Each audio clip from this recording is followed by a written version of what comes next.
guys. I'm Captain TK and we're out off the coast of Queensland, Australia, surface longlining for tuna and swordfish. We just started a couple of days ago, so we're just shooting our first line now.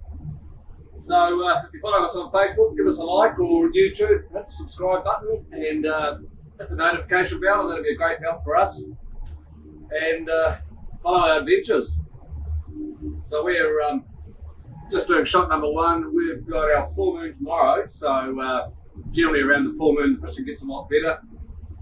Right on the full moon, quite often it'll slow down just for 1 or 2 days, and then it really fires up. What we're finding in the last couple of months is the backside of the full moon has been the better part of the month anyway, so I'm looking forward to a good trip. It's the height of our season, all our fish are in incredible condition, so we're looking forward to seeing some nice fish this week. So yeah, come on guys and follow the adventure, and we'll show you what we do. Cheers. So we've just changed the batteries on the lights, and they're all good to go for the trip.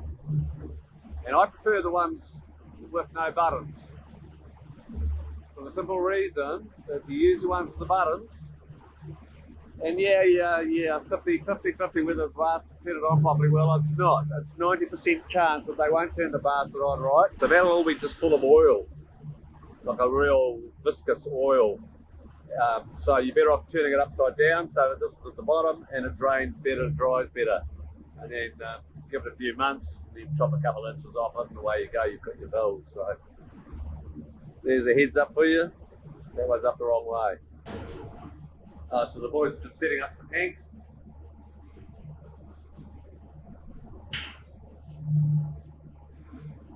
And as I've said to you guys many times, the secret is to wet your hanks. And you take your hank out of the centre, take it out of the centre of the hank in an anti-clockwise direction. Very crucial.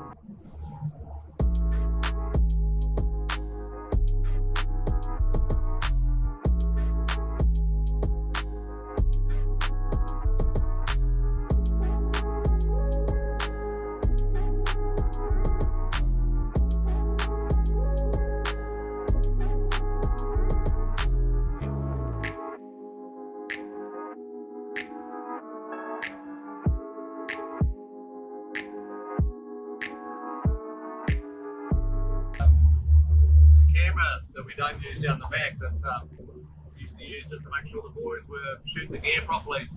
So I'm actually going to get that and we're going to mount it on that boom, so I'll have a screen up where I'm hauling, and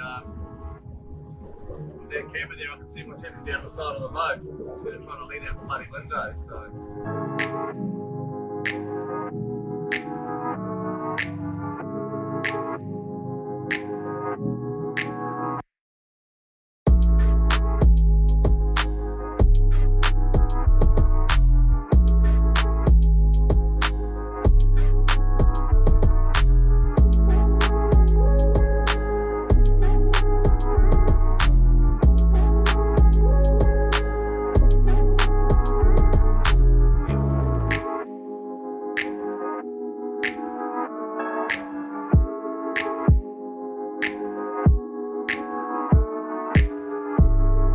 Just about finished. Line number 2, a little bit slower than the first day. First day was a great day, but same thing on this western end, we're getting a bit of swordfish, so we'll slide the line a little bit further west and see how we go tomorrow. It's an open day, good day, a little bit of slop, but we're only looking at 15 knots for the next few days, so actually dropping out to about 10, so yeah, happy days. So yeah, another great day. So keep on trucking.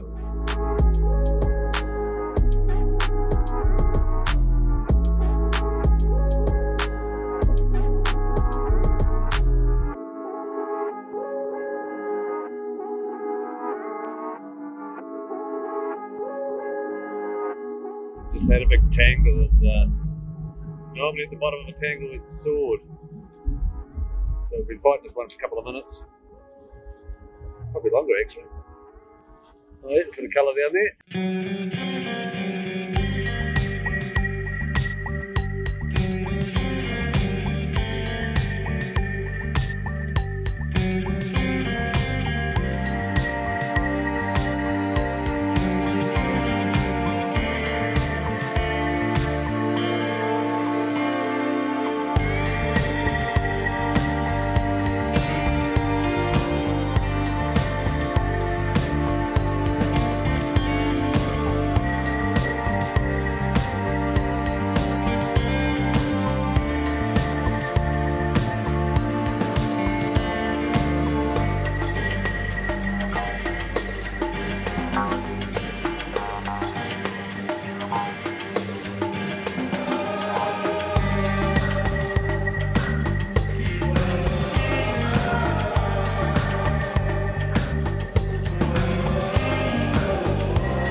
here.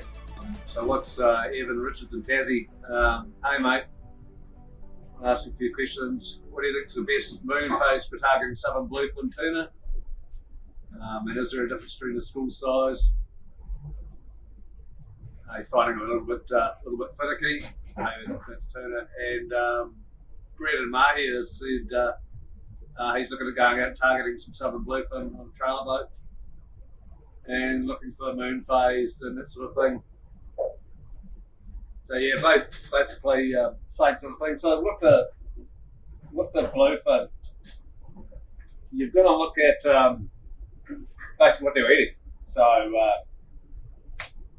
it's the vertical migration, and I'm being on about this, but essentially all your phytoplankton and all your squid and krill and basically the feed, all your feed does a vertical migration every day, and you'll see it on the sounder. You know, when I'm targeting blue nose, you'll see that. You'll see the squid line, the white and blue fleck squid line, come up to 500 metres, and you'll see it every day. You'll see that vertical migration come up, and during the full moon, that vertical migration comes right up to the surface. So you've got the squid and the krill and everything right on the surface, and that's why we target our swordfish around that full moon period, because we know they're going to be ripping into the squid. We know the squid's going to be right up on the surface, and I'm seeing that right here and now. It's full moon 2 days ago, and I'm looking at the squid baits coming up today, and they've got little mouse bites out of them. So the squid has been chewing on the squid bait. So essentially, and I'm seeing the swordfish. We're seeing the swordies right up beside the floats, right up shallow. So your full moon phase is basically the busiest feed time for your southern bluefin tuna. As I say, everything's up on the surface, which is if you guys are tying lures, you want them up near the surface, and that's the best feeding time. You've got basically the most traffic. With us in New Zealand, for the commercial fishery, by law, we can only shoot our gear 1 hour up at nautical sunset, unless we use weighted lines, which usually no one does.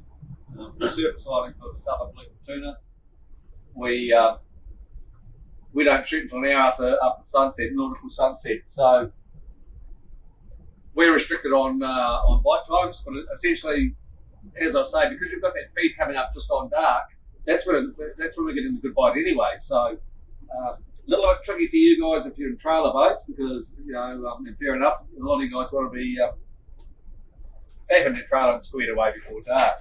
But we find, particularly in the Bay of Plenty in New Zealand, we find if we start hauling, say midday, and we're hauling along and the slow's quite quiet, we'll actually stop, say mid-afternoon, 3 o'clock, 4 o'clock in the afternoon, we'll actually stop for an hour and so, let the guys have something to eat, have a bit of a rest, and then start hauling just on dark. And as we're hauling just on dark, we've got our line right up on the surface, so you can imagine there might be 1 or 2 whole or more whole squid still on the hook.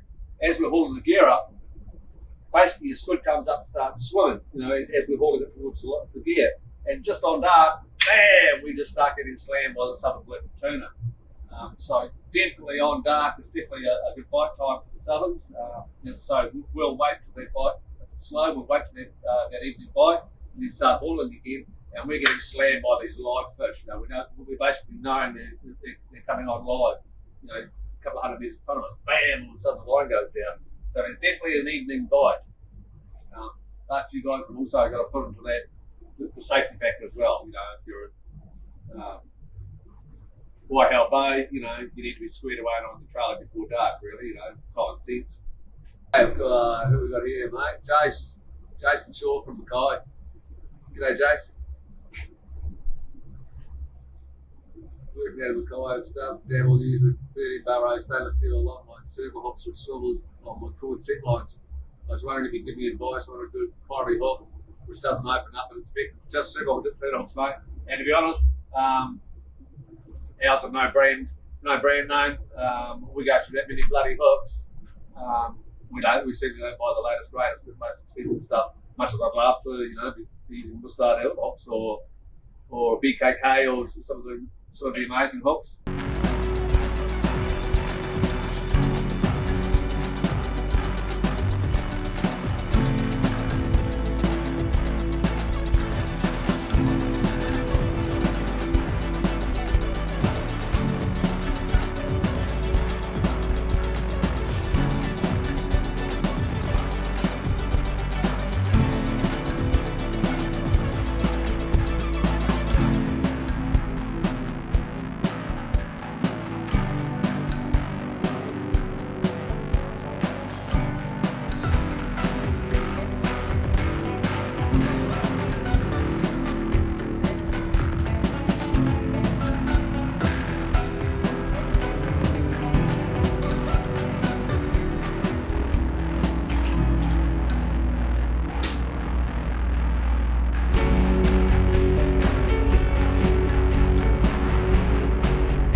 line number 6, I think.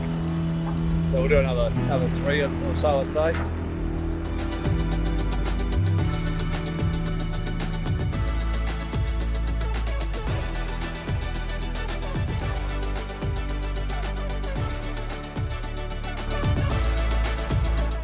He's just started hauling, and he's going well.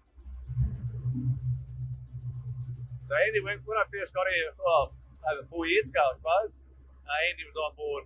He went, he was with us for a couple of years, and then he went truck driving, and now he's come back, so that's great.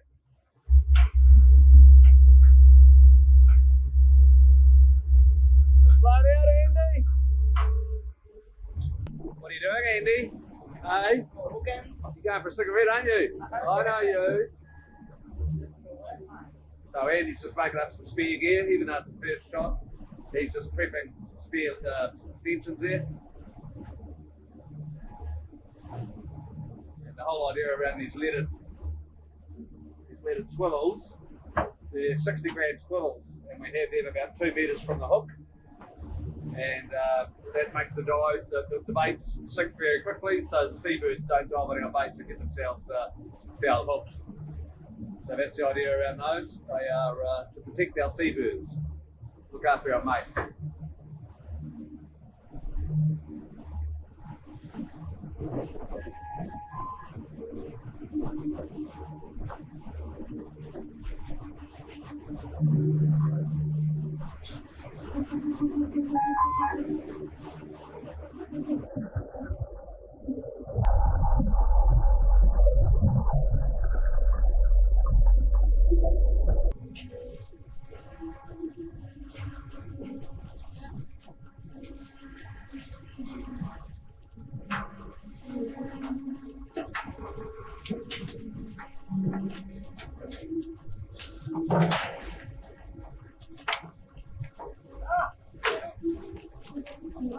Put your hands, let's. Whoa, whoa, whoa, whoa, whoa.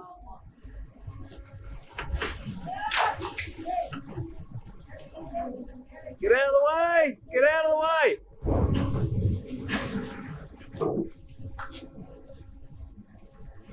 Oh, it's bad.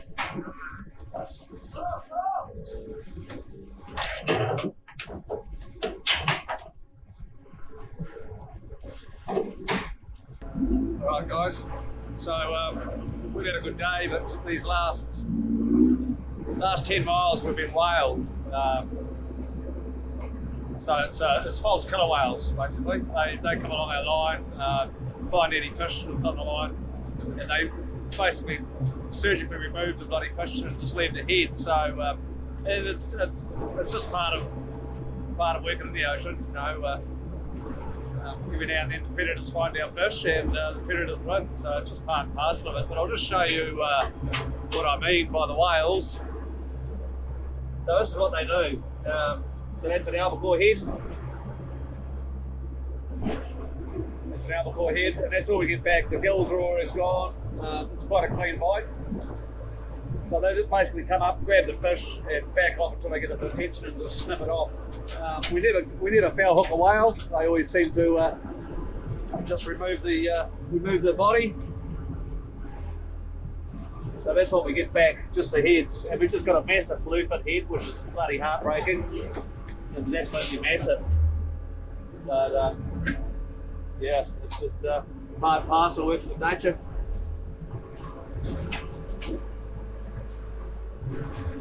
So I'll have to hatch out a plan. We'll probably have to move.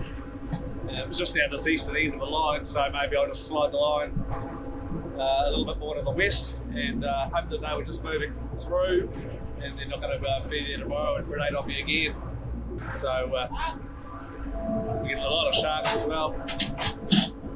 But come along, follow the adventure on YouTube, hit the subscribe button, hit the notification button, and follow our adventures. Cheers guys.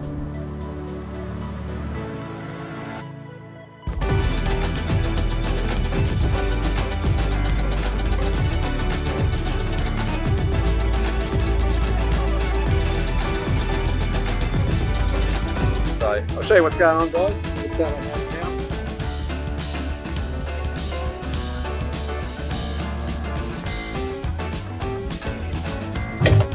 gelatin, so.